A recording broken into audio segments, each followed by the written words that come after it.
आदाब। ये आकाशवाणी है। खबरों के साथ मैं मुजीब अख्तर।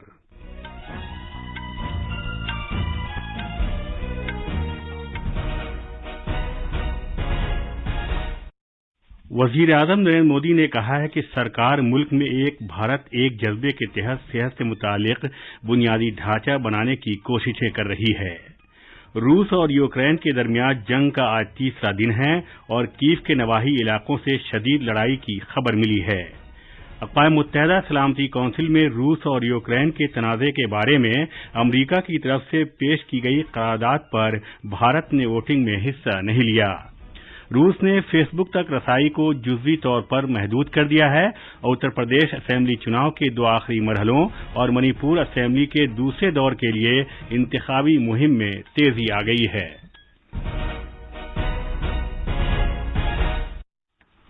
जैसा कि आप जानते हैं, कोरोना वायरस की नई किस्म ओमिक्रॉन अब भी तशवीश का बाइस है। आपसे अपील है कि चौकस रहें, दोनों टीके लगवाएं और 15 से 18 साल तक की उम्र के बच्चों और अफराद को भी टीका लगवाने में उनकी मदद करें।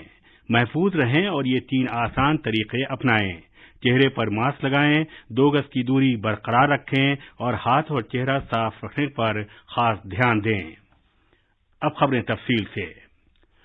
यूक्रेन की राजधानी कीव के मज़ाफ़ात में रूस और यूक्रेन की फौजों के दरमियान लड़ाई की खबर मिली है। ज़राए इब्लाग की खबरों में बताया गया है कि कई बार कीव में तोपखाने की आवाज़ें सुनी गईं जो शहर के मरकज से कुछ दूर नामालूम जगह से आ रही थीं। यूक्रेन की फौज का कहना है कि शहर के मरकज के मगरिब में एक फौजी यूनिट के पास लड़ाई हो रही है। कीव में हुक्काम ने अवाम पर जोर दिया है कि वो अपनी हिफाजत खुद करें। खबरों में यह भी कहा गया है कि बहर असवद से यूक्रेन पर मिसाइल दागे जा रहे हैं। बहुत से इलाकों में फजाइया से बमबारी किए जाने की खबर मिली है। यूक्रेन की फौज ने एक फेसबुक पोस्ट में बताया है कि रूस की फौज ने कीव में एक फौजी अड्डे पर हमला किया था जिसे पसपा कर दिया गया। इंटरफेक्स यूक्रेन खबर एजेंसी ने बताया है कि रूस की फौज शहर में बिजली तैयार करने वाले एक स्टेशन पर कब्जा करने की कोशिश कर रही है। इसी दौरान अमरीका के ज़राए इब्लाग ने खबर दी है कि यूक्रेन के सदर वोलोदिमीर ज़ेलेंस्की ने यूक्रेन से उन्हें निकालने में मदद देने की अमरीका की पेशकश को रद्द कर दिया है। इसी दौरान खबर मिली है कि जापान अमरीका की तरह बेलारूस पर इक़्तिसादी पाबंदियां लगाने पर गौर कर रहा है।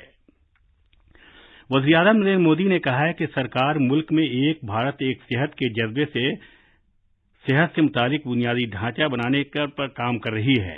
जनाब मोदी ने कहा कि बड़े शहरों के अलावा गांवों, ब्लॉक और जिली सतह पर सेहत से मुतालिक ज़रूरी सहूलियात मुहैया कराई जा रही हैं। उन्होंने ये बात मरकजी बजट के बाद सेहत के बारे में एक वेबिनार से खिताब करते हुए कही। वज़ीर ने कहा कि पिछले 7 वर्षों के दौरान सेहत निज़ाम में इस्लाहात और तब्दीलियां लाने के लिए वसीतर कोशिशों पर जोर दिया गया है। जनाब मोदी ने यह भी कहा कि बुनियादी ढांचे को बरकरार रखे जाने और वक्तन फवक्तन उसका मियार बढ़ाने की भी जरूरत है। उन्होंने कहा कि इस मकसद के हुसूल के लिए निजी शोबे और दूसरे शोबों को नई तवानाई के साथ आगे आना होगा। यूक्रेन की सूरत हाल के बारे में अमरीका की तरफ से अक़वाम मुत्तहिदा सलामती कौंसिल के इजलास में करारदाद पेश की गई, लेकिन ये मंजूर नहीं हो सकी।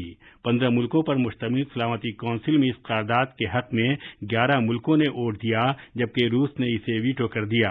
भारत, मुत्तहिदा अरब अमारात और चीन ने वोटिंग में हिस्सा नहीं लिया। भारत ने सिफारतकारी का रास्ता अपनाने और मुल्कों की इलाकाई सालमियत और इक़्तिदार आला के एहतराम पर जोर दिया।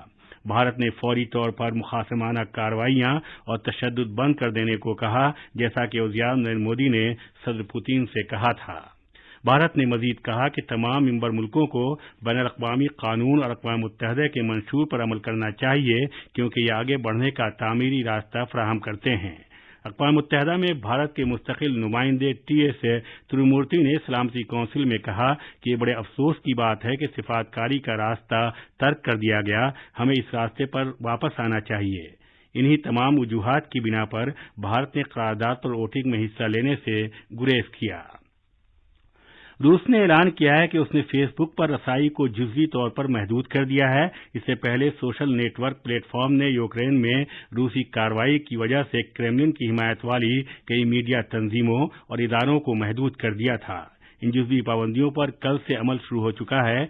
मुवासलात पर कंट्रोल करने वाले रूस के इदारे रोसकामनाडज़ोर ने एक बयान में ये मुतालबा भी किया है कि फेसबुक, सरकारी खबर एजेंसी रिया नोवोस्टी, सरकारी टीवी चैनल ज़ेविज़दा और रूस नवाज खबरों की साइट्स lenta.ru और gazette.ru से पाबंदियां हटाए। ये खबरें आकाशवाणी से नश्र की जा रही हैं। यूक्रेन में हिंदुस्तानी मिशन ने जंग से मुतासरा मुल्क में मौजूद हिंदुस्तानी शहरियों को मशवरा दिया है कि कीव में भारत के सिफारतखाने के हंगामी नंबरों पर राब्ते और सरहदी चौकियों पर भारत सरकार के एहलकारों से पहले से तालमेल किए बगैर वो किसी भी सरहदी चौकी पर न जाएं। मिशन ने यह भी कहा है कि कई सरहदी चौकियों पर सूरत-ए-हाल काफी नाजुक है और हिंदुस्तानी सिफारतखाना हिंदुस्तानी बाशिंदों को निकालने के लिए पड़ोसी मुल्कों के सिफारतखानों के साथ तालमेल के लिए लगातार काम कर रहा है। भारत के सिफारतखाने ने कहा है कि जो हिंदुस्तानी पहले से किसी जानकारी के बगैर सरहदी चौकियों पर पहुंच गए हैं, उसे उनकी मदद करने में मुश्किलात का सामना करना पड़ रहा है। उसने मजीद कहा कि हालात से पूरी तरह बाखबर हुए बगैर सरहदी चौकियों पर पहुंचने के मुकाबले में यूक्रेन के मगरबी शहरों में रहना निस्बतन महफूज है, क्योंकि वहां पानी, खाने की अशिया और दूसरी बुनियादी सहूलियात दस्तयाब हैं। हिंदुस्तानी बाशिंदों को यह भी मशवरा दिया जाता है कि वो गैर जरूरी नक्लो हरकत से गुरेज करें, हर वक्त होशियार रहें, अपने गिरदोनवाह और हालिया वाकयात की भी जानकारी रखें। उत्तर प्रदेश में असेंबली चुनाव के आखिरी 2 मरहलों जबकि मणिपुर में दूसरे मरहले के असेंबली चुनाव के लिए इंतखाबी मुहिम तेज होती जा रही है। इन दोनों रियासतों में जोरों शोर के साथ चुनाव मुहिम जारी है, क्योंकि मणिपुर असेंबली चुनाव के पहले मरहले के लिए ये मुहिम आज शाम खत्म हो जाएगी। मणिपुर में पहले मरहले में 6 जिलों की 38 सीटों के लिए वोट डाले जाएंगे। इनमें से 1 सीट दज फहरिस्त जातों और 8 दज फहरिस्त कबाइल के लिए मखसूस है। पहले मरहले में 38 सीटों के लिए 173 उम्मीदवार मैदान में हैं, जिनमें 15 खवातीन भी शामिल हैं। उधर उत्तर प्रदेश में 5वें मरहले में कुल 61 असेंबली सीटों के लिए वोट डाले जाएंगे। इन सीटों के लिए 692 उम्मीदवार मैदान में हैं। रियासत में 6ठे मरहले में 3 मार्च को 10 जिलों की 57 सीटों के लिए पोलिंग होगी। 6ठे मरहले में कई हलकों में कई उम्मीदवार मुकाबला कर रहे हैं। 57 असेंबली सीटों के लिए मजमूई तौर पर 676 उम्मीदवार किस्मत आजमाई कर रहे हैं। मणिपुर असेंबली चुनाव के दूसरे मरहले में 5 मार्च को 10 जिलों की 22 सीटों के लिए वोट डाले जाएंगे। इन सीटों के लिए 92 उम्मीदवार मुकाबले में हैं। उत्तर प्रदेश में असेंबली चुनाव का 7वां दौर अगले महीने की 7 तारीख को होगा। इस मरहले में 9 जिलों की 64 असेंबली सीटों के लिए पोलिंग होगी। इन सीटों के लिए 613 उम्मीदवारों का मुकाबला होगा। सबसे ज्यादा यानी 19 उम्मीदवार गाजीपुर सीट के लिए किस्मत आजमाई कर रहे हैं। साथ ही साथ आसाम में मजौली सीट के लिए जिमनी चुनाव भी होगा। इस सीट से सर्बानंद सोनोवाल के इस्तीफे दे देने के बाद वहां जिमनी चुनाव कराना जरूरी हो गया था। जनाब सोनोवाल को राज्यसभा के लिए मुंतखब किया गया था और अब वो मरकजी काबीना में वजीर हैं। कोविड-19 के वाकयात में कमी आने के बाद इंतखाबी कमीशन ने चुनावी मुहिम में मजीद छूट दे दी है। सियासी जमातें आफात से निमटने वाली रियासती अथॉरिटी और कोविड के हिफाजती ज़ाब्तों पर अमल करते हुए सुबह 6 बजे से रात 10 बजे तक इंतखाबी मुहिम चला सकती हैं। कौमी टीकाकारी मुहिम के तहत अब तक 177 करोड़ 17 लाख से ज्यादा कोविड के टीके लगाए जा चुके हैं। वज़ारत सेहत ने बताया कि कल 28,29,000 से ज्यादा टीके लगाए गए। सेहतियाबी की शरह सरेदस 98.52% है। पिछले 24 घंटे में तकरीबन 23,000 मरीज शिफायाब हुए हैं। खास खबरें एक बार फिर। वज़ीर-ए-आज़म नरेंद्र मोदी ने कहा है कि सरकार मुल्क में एक भारत एक जज्बे के तहत सेहत से मुतालिक बुनियादी ढांचा बनाने की कोशिशें कर रही है। रूस और यूक्रेन के दरमियान जंग का आज 30वां दिन है और कीव के नवाही इलाकों से शदीद लड़ाई की खबर मिली है।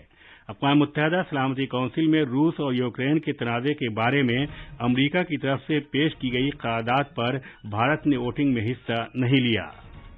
रूस ने फेसबुक तक रसाई को जुज़वी तौर पर महदूद कर दिया है और उत्तर प्रदेश असेंबली चुनाव के 2 आखिरी मरहलों और मणिपुर असेंबली के दूसरे दौर के लिए इंतखाबी मुहिम में तेजी आ गई है। इसी के साथ आकाशवाणी से खबरों का ये बुलेटिन खत्म हुआ।